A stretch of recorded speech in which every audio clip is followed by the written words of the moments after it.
La distanciation sociale, l'une des mesures barrières recommandées par le gouvernement dans la lutte contre la propagation du coronavirus au Cameroun, pas toujours respectée dans le secteur du transport, notamment chez les conducteurs de moto-taxi de la ville de Douala.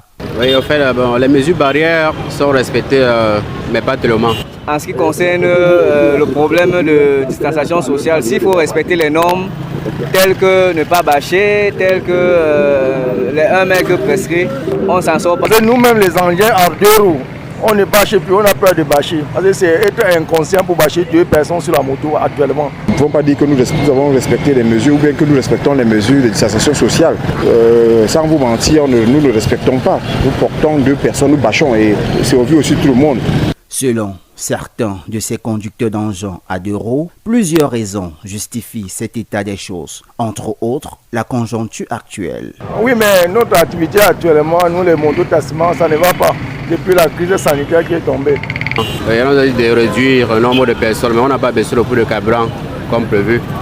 On est là, on peut dire qu'on est en chômage. La recette, ça la baisse. Donc rien ne marche actuellement, rien ne marche. Parce qu'actuellement, on voit ce qui sort comme ça de Makepe. Makepe, la personne a payé 500. La voiture remporte 2 personnes à 1000 francs. Imagine, toi qui demandais 700, la personne était incapable de payer. Puis de Makepe remplit pour ici, là, à 500 francs. Donc on voit que ça ne marche pas. Plusieurs continuent donc, malgré les injonctions du gouvernement, à porter 2 personnes sur le moto.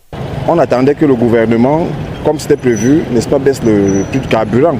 Alors, c'est quand nous portons 2 personnes sur la moto qu'on essaye de trouver aussi quelque chose. On ne peut pas porter une personne de Côte d'Ivoire, 250 francs. En faisant 10 tours comme ça, si tu consommes du carburant de 2000 francs, tu vas te retrouver avec 2300, 2500, ce qui n'est pas évident. En attendant les mesures d'accompagnement de la part du gouvernement du Cameroun, ces conducteurs de moto-taxi continuent de s'exposer aussi bien que le passager à une possible contamination au virus.